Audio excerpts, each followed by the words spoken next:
Olá, eu sou o Dr. José Rodrigues. Esse é o nosso espaço para falar de saúde, bem-estar e longevidade com qualidade de vida. A palavra de médico hoje é sobre o tema dor de cabeça. Se você tem uma dor de cabeça frequente ou ocasional, mas os exames nunca acharam a causa, esse vídeo é para você. E as estatísticas na área de saúde estão mostrando agora uma novidade. Dor de cabeça, seja aguda ou crônica, ocupa agora o primeiro lugar como causa de consulta no serviço de pronto atendimento. Mais do que dor na coluna, do que dor no peito. E dor aguda e crônica, conforme você deve ter visto no meu vídeo, a linguagem da dor, depende do tempo de manifestação. E dor crônica não significa que não tenha cura, significa apenas que vai e volta ao longo do tempo. E com relação à cura, convém a gente distinguir entre cura e remissão. Cura é a ausência total dos sintomas e sinais da doença pelo resto da vida. Isso não tem como garantir. Remissão é a ausência total dos sintomas e sinais da doença por um tempo. Bem, se a sua dor de cabeça entrar em remissão pelo resto da vida, tá bom, tá? 96% das pessoas têm dor de cabeça em algum momento da vida. A ciência já descobriu mais de 200 tipos diferentes de dor de cabeça. A mais comum estatisticamente é a dor de cabeça tensional e a mais estudada e mais incapacitante é a enxaqueca. Hoje já se sabe que a maioria das dores de cabeça de repetição começam a partir de alguma alteração genética. Ao longo da nossa trajetória no planeta nesses milhões de anos, nós fomos sofrendo alterações genéticas. Aquelas que atrapalharam, geraram doenças e aquelas que ajudaram nos trouxeram até aqui. Alguns exemplos de alteração genética adaptativa que dá certo. Por exemplo, os habitantes dos Andes e do Himalaia.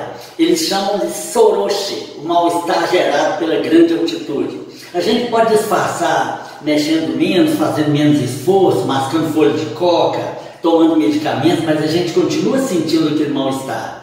Mas os habitantes dos Andes e do Himalaia nascem com uma modificação genética no pulmão que possibilita a eles uma vida tranquila nos lugares de grande altitude. Os habitantes em torno do mar de Andaman, na costa da Tailândia, chamados ciganos do mar, nascem com uma modificação genética que torna a sua visão submersa tão nítida quanto no ar. Isso facilita muito a vida deles, que é eminentemente marinha. A tribo dos Inuits no Ártico e dos Nemes no norte da Rússia nascem com uma modificação genética que mantém a temperatura fisiológica do corpo mais baixa e a pele mais grossa, possibilitando uma vida saudável em pleno gelo. Quanto à enxaqueca, no mundo é cerca de quase 1 bilhão de pessoas com essa doença. No Brasil calcula-se entre 35 e 40 milhões de pessoas. Até a puberdade, após 55 anos, a incidência em homens e mulheres é igual. Mas depois da puberdade até 55 anos, predomina nas mulheres por causa das modificações hormonais.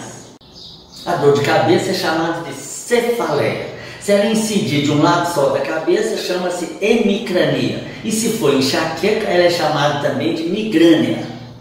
Existe um tipo especial de dor de cabeça que chama dor de cabeça em salvas, que é a dor mais intensa registrada pela medicina. Felizmente incide num número pequeno, 0,1% dos casos, e é o único tipo de dor de cabeça que incide mais em homens. Um tipo incomum de enxaqueca, chamada enxaqueca hemiplégica familiar, foi motivo de um longo estudo científico na Finlândia, onde constataram o componente genético das enxaquecas e chegaram a identificar os 3 grupamentos de genes que estão alterados nas pessoas portadoras da doença. Muito importante não confundir a causa da enxaqueca, que é genética, com fatores predisponentes das crises, que são os gatilhos, que variam de pessoa para pessoa. Mas ter uma tendência genética não significa desenvolver a doença. Nesse vídeo eu mostro que consumir vegetais da família das crucíferas pode impedir manifestação gênica de alguns tipos de câncer. Mais importante do que a genética é a epigenética, as escolhas que você faz na vida que podem ajudar ou impedir a expressão gênica de alguma doença. Eu vou apresentar o restante das informações num vídeo didático e ilustrativo e depois volto aqui para complementar. A dor de cabeça sempre acompanhou o ser humano. Os sumérios, inventores da escrita, deixaram registros antigos em tábuas de 4.000 anos antes de Cristo, relatando uma crise típica de enxaqueca. Os estudos atuais levam a crer que por trás das dores de cabeça de repetição, as chamadas dores de cabeça crônicas, há causas genéticas. No caso da enxaqueca, já foram identificados os 3 genes humanos modificados que predispõem à doença. Essa alteração genética aumenta a sensibilidade de certa região do sistema nervoso central, onde tem início o distúrbio neuroquímico que dispara a crise enxaquecosa, sendo a dor de cabeça sua principal manifestação, que atinge cerca de 18% da população mundial. A crise de enxaqueca clássica tem 4 fases na maioria dos portadores da doença. A fase premonitória, o pródromo, a segunda fase, que é a aura, a fase da dor e a pós-crise, o pósdromo. O pródromo antecede a dor de horas até dias, gera alterações intestinais, desatenção e perda de foco, fadiga tanto física quanto mental, bocejos constantes. A aura antecede a dor de 15 a 40 minutos, gera alterações no campo visual, formigamentos ou agulhados no corpo ou nos membros, dormência na fase geralmente unilateral e alterações da audição e do olfato. A dor dura 4 a 72 horas, é uma dor pulsátil em um dos lados da cabeça. Hipersensibilidades sensoriais várias, confusão mental e tontura e náuseas com ou sem vômitos. E o pósdromo é uma ressaca após a dor, deixa fadiga física e mental. Um pequeno percentual de pessoas não tem a fase da dor, mas tem os outros sintomas igualmente incapacitantes. A incidência da enxaqueca varia conforme a faixa etária. Antes da puberdade e após a menopausa, a distribuição é a mesma para homens e mulheres. Mas nessa faixa que vai da puberdade até a menopausa, a proporção é de 1 homem para 4 mulheres com enxaqueca. Isso se deve às alterações hormonais femininas.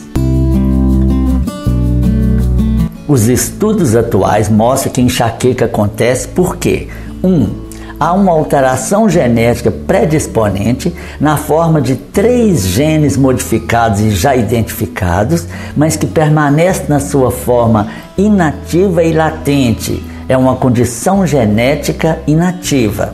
Até que ocorra o segundo passo, um trauma físico ou emocional, que desperta e ativa aquela condição genética predisponente. É o chamado segundo fator ou campo interferente, e que prepara o organismo para o próximo passo, que são as crises de dor, que acontecem quando o organismo predisponente entra em contato com fatores que hipersensibilizam o organismo e desencadeia as crises de dor. São os fatores desencadeantes, também chamados gatilhos. Quanto aos gatilhos, importante compreender que eles não são as causas da enxaqueca, que tem a sua origem numa predisposição genética. E eles podem ser gatilhos emocionais, ou ligados a alimentos e bebidas, ou dependentes do ambiente, ou outros. Entre os emocionais mais comuns é a privação do sono, a forma de lidar com o estresse, especialmente associados à raiva, mágoa e ressentimento. Entre os alimentos e bebidas, tanto o jejum prolongado quanto comer em excesso podem ser gatilhos, assim como o chocolate, o excesso de cafeína, leite e derivados são gatilhos comuns para as crises de enxaqueca.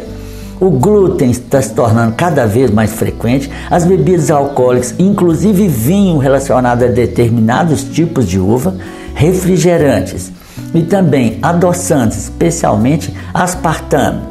E o glutamato monossódico, onipresente em massas e bolos e nos alimentos processados e industrializados. Em relação ao ambiente, cheiros e aromas são os fatores principais, mas também excesso de barulho, modificações climáticas, excesso de claridade e a sobrecarga eletromagnética, inclusive contatos prolongados com o celular. Entre os outros gatilhos, tem um esforço excessivo, assim como o sedentarismo com atenção especial para os problemas de postura. E 2 fatores muito importantes: os problemas na boca, incluindo dentes, e a articulação temporomandibular. E ainda O excesso de analgésico podem se tornar um importante gatilho de deflagração das crises de enxaqueca. Como ocorrem as crises de enxaqueca? Os mecanismos envolvidos durante essas crises são complexos e extensos e envolvem infinidade de neuroreceptores, neuromoduladores, neuropeptídeos e outras substâncias, e pode ser resumido assim. Uma vez tendo a condição genética prévia devidamente ativada pelo segundo fator, e o organismo agora entrando em contato com os gatilhos, ocorre uma hipercaptação de serotonina nas terminações nervosas e ocorre uma diminuição aguda da serotonina disponível. É a primeira fase, o pródromo, que vai estimular o núcleo principal do nervo trigêmeo, cujas terminações corticais deflagram uma onda de hipopolarização cortical, que é a chamada depressão cortical alastrante, que avança a 3,5 milímetros por minuto, atingindo várias áreas corticais do cérebro. É a segunda fase, ou aura, cujos sintomas dependem das áreas atingidas pela depressão cortical alastrante. A seguir, como defesa, são produzidas substâncias inflamatórias na cortical, a chamada inflamação asséptica, que não envolve agentes infecciosos, e como consequência ocorre uma imediata vasodilatação cortical, estimulando as terminações nervosas das suas paredes. Essa é a fase da dor. Como resultado, o cérebro, ao fazer os procedimentos de reparo das áreas atingidas, gera a quarta fase, o pós-dromo. Mas podemos resumir a crise de enxaqueca, compreendendo que tem uma fase que é o pródromo, relacionada à diminuição súbita da serotonina cortical, a fase de aura ligada à depressão cortical alastrante, a fase de dor ligada à inflamação asséptica e vasodilatação arterial corticais, e o pós-dromo ligado ao reparo cerebral pós-crise. Quanto ao tratamento das crises de dor de cabeça, já que não temos condição de agir sobre a condição genética predisponente, o tratamento acontece em 3 níveis. Primeiro, agindo sobre o campo interferente que ativou a condição genética. Seja com profissionais da acupuntura ou da terapia neural, eles podem silenciar a expressão gênica da doença e você pode viver sem dor de cabeça. O segundo nível é prevenir a ocorrência de gatilhos. Claro, mudança de estilo de vida. O exercício regular aumenta a serotonina, diminuindo a chance de crise. E claro, regulação do sono e alimentação sem gatilhos. Quanto às crises de dor, a ciência dispõe de analgésicos cada vez mais eficientes, especialmente quando tomados durante o pródromo ou aura. E atenção para o excesso de analgésicos, que pode se tornar um gatilho.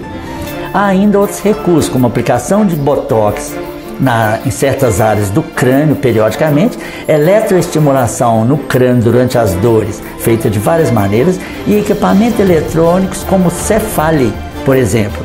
Uma curiosidade: os portadores de enxaqueca respondem melhor do que a população em geral à meditação. Conforme você viu, os cuidados gerais para evitar dor de cabeça são os cuidados para a maioria das doenças. Afinal de contas, o estilo de vida que nós escolhemos para nós vai ser determinante tanto para a minha doença quanto para a minha saúde. Por falar em saúde, se tem algum tema do seu interesse que ainda não foi contemplado nos vídeos do canal Palavra de Médico, deixe nos comentários que a gente pode, quem sabe, incluir esse tema num próximo vídeo. Se você gostou desse tema, dê o like. Se você não é inscrito no canal, esse é o momento. Divulgue e compartilhe esse conteúdo, porque muita gente pode precisar dessa informação. Eram essas informações para hoje. Muito obrigado. Te vejo no próximo vídeo.